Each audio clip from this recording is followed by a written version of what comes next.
그때에 세례 요한이 이르러서 유다 광야에서 전파하여 가로되 회개하라 천국이 가까우느니라 하니 저는 선지자 이사야로 말씀하신 자라. 일렀을 때 광야에서 외치는 자의 소리가 있어 가로되 너희는 주의 길을 예비하라 그의 첩경을 평탄케 하라. 이사야에서 40장에 나오는 내용입니다. 내 백성을 위로하라 너희는 정다이 예루살렘에게 말하라 그것에 외쳐라. 39장은 뭐냐면 히스기야가 자기의 보물들을 보여주지 않습니까? 바벨론에서 온 그 신하들에게, 바벨론의 사자들에게 이걸 보여줘요. 그랬다가 하나님이 말씀하시는 게, 이사야를 통해서 말씀하시는 게 뭐냐면은 너 이거 다 뺏길 거다. 그럴 줄 알아라. 그러고 난 다음에 바벨론으로 다 옮겨질 것이다 라는 얘기까지 하거든요. 그래서 바벨론에 잡혀가서 환관이 될 것이다.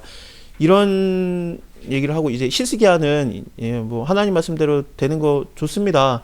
내 생전에는 일단은 평안한다고 하니까, 내 후대 때 뭐 잡혀간다고 하니까 저는 상관없습니다. 그렇게 말을 끝내요. 그래서 이 39장에서는 약간 이사야 우리가 같이 봤을 때 느낌이 어땠냐면은 성경의 축소판이었습니다. 66장까지 돼 있고 66권 그것과 연관이 되고 39장까지는 구약으로 치고 40장부터 66장까지는 신약으로 치면은 40장이 마태복음에 들어가는 거 시작이 아니겠습니까? 그러면은 여기까지는 뭐였냐면은 바벨론에 끌려가는 게 구약의 마지막인 거예요. 그렇죠? 구약의 끝이 어떻게 끝납니까? 바벨론에 끌려갔다 포로로 있다가 돌아오는 게 마지막이잖아요. 그거 난 다음에, 그리고 나서 얘기가 나오는 게 광야에서 외치는 자가 이제 얘기를 하는 거죠. 외치는 자의 소리여 가로되 너는 광야에서 여호와의 길을 예비하라. 사막에서 우리 하나님의 대로를 평탄케 하라. 그래서 이 얘기가 나오기 때문에 여호와의 영광이 나타나겠고, 여호와의 영광은 예수 그리스도입니다. 여호와의 영광이 나타나겠고 모든 육체가 그것을 함께 보리니 말씀이 육신이 되어 우리가 가운데 거하심에 우리가 그 영광을 보매. 예. 은혜와 진리가 충만하였더라. 그래서 요한복음의 1장의 말씀을 통해서 보면은 예수 그리스도께서 나타나신 거예요. 여호와의 입이 말씀하셨느니라. 세례 요한이 외치고 그 다음에 여호와의 영광, 예수 그리스도가 나타나는 거, 모든 육체가 보는 거, 그게 나오는 건데, 아니나 다를까 광에서 외치고 그 다음에 예수님의 바로 뒤에서 나타나시는 겁니다. 그래서 이 순서대로 되는 거죠. 그래서 왜 40장을 얘기했을까? 마태복음 바로 앞이 뭐냐면 구약이니까. 구약에서 바벨론에 끌려갔다가 온 거, 그리고 이사야로 보면은 39장 바벨론에 끌려갔다 온 거, 그 다음에 40장 되자마자, 그러니까 신약이 들어가자마자 외치는 자가 나온다라는 게 당연히 마태가 계산하고 쓴 것 같은 느낌이 들 정도로 그렇습니다. 근데 뭐 계산을 했냐 안 했냐 그것도 좀 따지기 어려워요. 어쨌든 마태복음이 신약에서 제일 먼저 써지긴 했는데 운 좋게 40번째고 40장에 들어가 아주 운이 좋습니다. 그래서 그것도 하나님의 감동으로 됐겠죠. 예, 그렇습니다.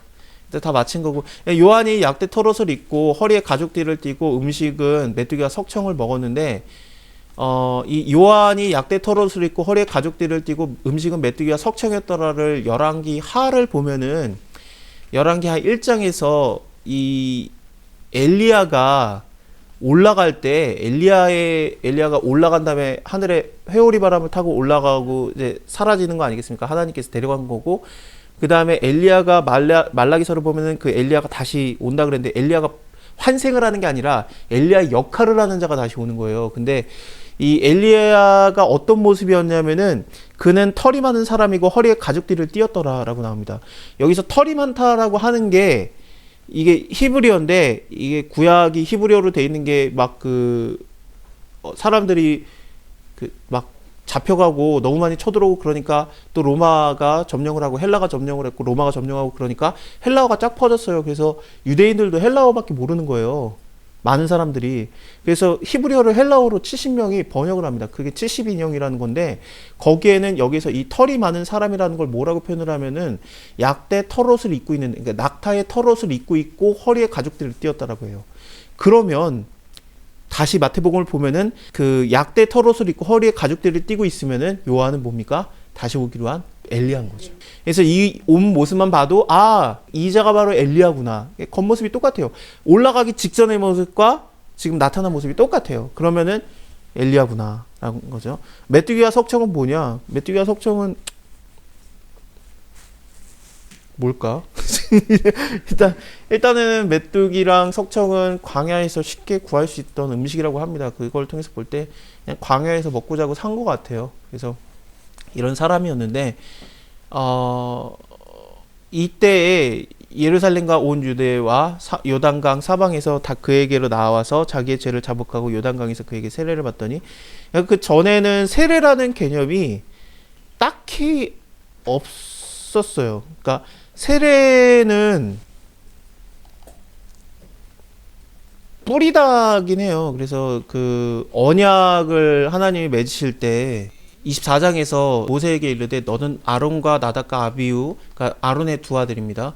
네, 이 두 아들과 이제 70명의 장로들을 이렇게 올라오게 하는 겁니다. 근데 이때 언약서를 가져다가 백성에게 낭독하고 모든 말씀을 우리가 준행하겠다라고 백성들이 말하고, 모세가 피를 취해서 백성에게 뿌려 가로되 이는 여호와께서 이 모든 말씀에 대해서 너희와 세우신 언약의 피라 그러거든요.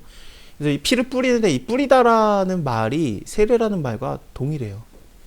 그래서 예수님이 세례를 받을 때 아마 그 물을 뿌렸다라는 것도 가능한 겁니다. 그래서 침례교에서는 무조건 들어가야지, 물에 들어가야지 그건데, 근데 이 세례라는 말 자체가 뿌리다라는 말과도 연관이 되기 때문에 꼭 들어갔다라고 하기도 어려워요.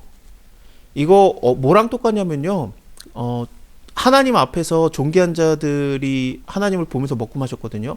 그리고 언약의 피라 그러고, 예수님이 성만찬할 때 이는 내가 너희와 세우는 언약의 피라 그러고, 그 제자들이 예수님 앞에서 먹고 마십니다. 그래서 예수님이 바로 하나님이라는 것을 예수님 스스로가 드러낸 거예요. 언약의 피라고 말하면서. 왜냐하면 이 이스라엘의 존귀한 자들이 하나님을 보면서 먹고 마셨으니까. 이런 것들을 좀 생각하면 됩니다. 근데 홍해 바다를 지나가는 것도 결국엔 세례받는 거였기 때문에, 구름 기둥 밑으로 들어가는 것도 세례받는 거였기 때문에, 고린도전서 10장을 통해서 볼 때, 그래서 이게 물에 들어가는 거냐 아니면 물 밑으로 있는 거냐, 어쨌든. 근데 이 세례 요한이 어떤 식으로 세례를 줬는지는 모르겠는데, 그러니까 그 전까지는 세례라는 개념이 있긴 있었습니다만, 근데 실제적으로 세례를 준 거는 세례 요한이 처음이에요. 그래서 세례 요한이라고 불리는 건데, 이 자가 하면서 뭘 하냐면은 그 주의 길을 평탄케 해야 되는데, 이 자 다음에 이 세례 요한의 역할이 뭐냐면은, 세례 요한 다음에 엘리야가 온 다음에 그 다음에 여호와의 영광을 보는 거 아닙니까? 그래서 엘리야가 온 다음에 여호와의 영광을 보기 때문에 그 세례 요한이 오면은 여호와의 영광, 예수 그리스도가 나타난다는 것을 상징하는 자예요.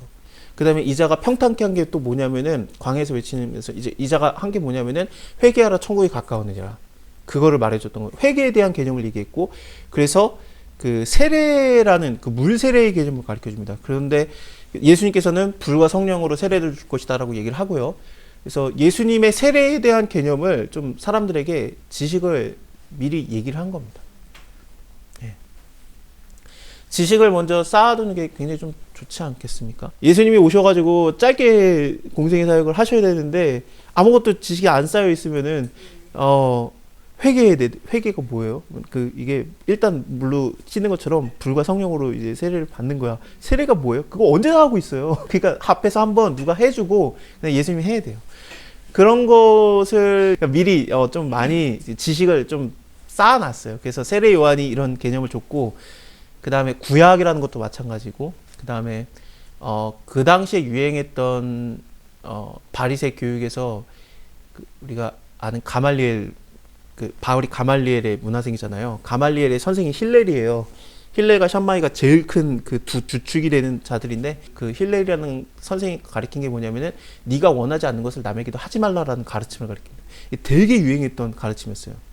근데 예수님께서는 그거를 갖다가 쌓여져 있는 걸로 갖다 이게 뒤집어가지고 네가 원하는 대로 남에게 해줘라, 이렇게 가르치시는 겁니다. 예수님이 베낀 게 아니라 쌓아준 걸로 갖다 하나님의 말씀을 빨리 전한 거죠. 그렇게 했습니다. 바울도 그런 식으로 전도를 했고, 바울도 회당에서 하나님 말씀을 이미 알고 있는 사람들에게 지나가면서 전도를 한 거고, 그 안에서 하나님 말씀은 알지만 할례를 안 받아서 이방인이었던 사람들이 바울을 다시 초대를 하죠. 진짜 할례 안 받아도 돼요? 그 다음에 부른 다음에 이 교회로 딱 쓰고, 왜 하루 만에 뭐 며칠 만에 교회가 팍팍 섰냐면은 이미 하나님 말씀 다 아니까. 그래서 그렇게 좀 지식이 쌓여 있었기 때문에 팍 전해진 거거든요. 예수님도 그런 상황에서 온 거예요. 그거를 바울은 뭐라고 표현을 하냐면은 때가 참회라고 표현을 합니다. 그래서 때가 참회, 예수님이 딱 오신 다음에 복음이 팍 터지는 거죠. 그래서 복음 자체지, 복음이 터진다면 복음 자체인데, 복음이 팍 전파되는 것이 강하게 이미 평탄해졌던 겁니다. 모든 것들이. 그러니까 뭐 그리스 알렉산더 대왕이 쫙 밀어가지고 헬라어 쫙 전파돼서 헬라어 하나면은 복음이 쫙 퍼지고 그 길 다니면은 도둑이 많이 드는데 로마가 딱 점령을 했고 있기 때문에 로마의 병사가 다 지켜주니까 로마 시민권 갖고 다니면은 보호를 받으면서 다 전파하고 다니는 그게 가능했던 거죠. 하나님이 그 모든 것을 때를 맞추시고 예수님을 이제 보내신 겁니다. 이 사두개인과 바리새인들이 이제 세례 요한이 베푸는데 오는데 세례를 받으려고 온 게 아니라 그냥 온 거예요. 보고서 독사의 자식들아라고 얘기를 하는 겁니다. 마태복음에서는 독사의 자식들은 의미 있게 말하는 겁니다. 그냥 욕이 아니라 너희는 하나님의 자식이 아니다라는 뜻이에요. 하나님의 자식과 뱀의 자식으로 봐요. 그래서 사단의 자식. 그래서 사단의 자식과 하나님의 자식이 있는데 13장에서 이걸 자세히 볼 겁니다. 네, 하나님의 자식은 하나님을 믿는 자들, 하나님께서 선택한 자들이고 독사의 자식들은 사단이 심은 자들. 예. 사두개인과 바리새인들에게 너희는 사단의 자식이다 이렇게 말하는 겁니다. 쉽게 말하면은 누가 너희를 가리켜 임박한 진노를 피하라고 하느냐 그러므로 회개에 합당한 열매를 맺고 회개에 합당한 열매는 저번에 말씀드린 대로 하나님께서 세운 자를 믿는 것이 회개에 합당한 열매입니다. 그게 느부갓네살 왕이라고 할지라도 내가 그를 세웠으면 그를 따라라라는 게 하나님의 말씀이었습니다. 예레미야서를 통해서 보면은 하나님이 세운 자를 믿어라. 그래서 세례 요한이 말하는 거는 내 뒤에 하나님이 세운 자 온다. 그를 따라라. 그게 회개에 합당한 열매예요. 회개에 합당한 열매를 맺어야지. 바리새인과 사두개인은 어떻습니까? 하나님이 세운 예수 그리스도를 절대로 안 따르지 않습니까? 절대로 존중 안 하고 그게 회개에 합당한 열매가 없는 겁니다. 이런 느낌으로 봐야 됩니다. 회개라는 게 무조건 눈물 흘린다 뭐 그런 걸 얘기하는 게 아니라 눈물 흘리는 거 좋은데 마태복음 입장에서 말하는 회개는 하나님께서 세운 자를 믿는 게 회개에 합당한 열매입니다. 속으로 아브라함의 우리의 조상이라고 생각하지 말아라. 그래서 이들은 혈통으로 우리는 무조건 된다라고 생각했는데 그게 아니라 하나님께서는 이 돌들로도 아브라함의 자손이 되게 하실 수 있다.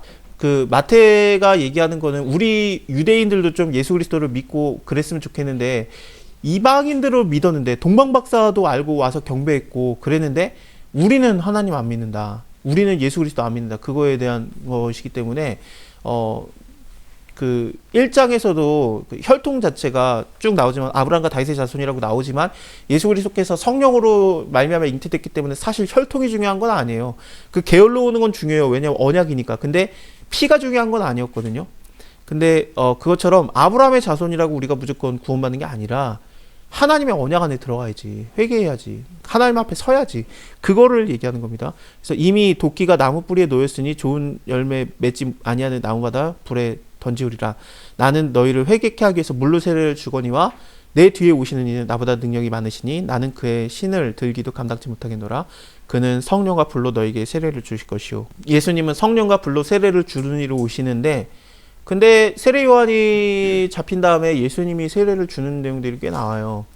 근데 예수님이 세례를 준 게 아니라 예수님의 제자들이 세례를 준 겁니다. 예수님은 세례를 안 줘요. 제자들이 줬던 거고 그 물로 세례를 주는 거를 예수님의 제자들이 했었어요. 그리고 예수님이 부활하시고 승천하신 다음에도 너희가 세례를 줘라 그러면서 세례를 물로 세례 주는 걸 계속하게 해요. 근데 예수님이 주는 세례는 물 세례가 아니고 성령과 불 세례인데 이 불 세례는 예수님이 십자가에서 혼자 받으셨기 때문에 나의 받을 세례를 너희가 받을 수 있겠느냐 그러면서 이제 예수님의 좌우편에 앉게 해달라고 그걸 부탁을 했을 때 네가 나의 받을 잔과 나의 받을 세례를 받을 수 있겠느냐 그러면서 그걸 십자가라고 분명히 밝히거든요. 그래서 세례는 예수님이 십자가에서 혼자 받으신 거고 불 세례는 그래서 성령 세례만 우리에게 남아서 성령이 임하는 겁니다. 성령과 불로 너희에게 세례를 주실 것이고 손에 키를 들고 자기 타작마당을 정케 하시사 알곡은 모아서 곡간에 드리고 쭉정이는 꺼지지 않는 불에 던지우리라. 그러면서 불 세례는 경우에 뭐냐면은 불에 던지는 심판을 얘기해요. 그래서 예수님이 이 심판 혼자 받은 겁니다. 그래서 예수를 안 믿는 자에게는 불 세례가 여전히 있고 예수님을 믿는 자에게는 불 세례를 예수님이 혼자 받았으니까 우리는 불 세례가 없고 성령 세례만 임하는 겁니다. 자, 근데 여기서 타작마당을 정케한다라는 게 이게 중요한 것 같습니다. 왜냐하면 타작마당이라는 거는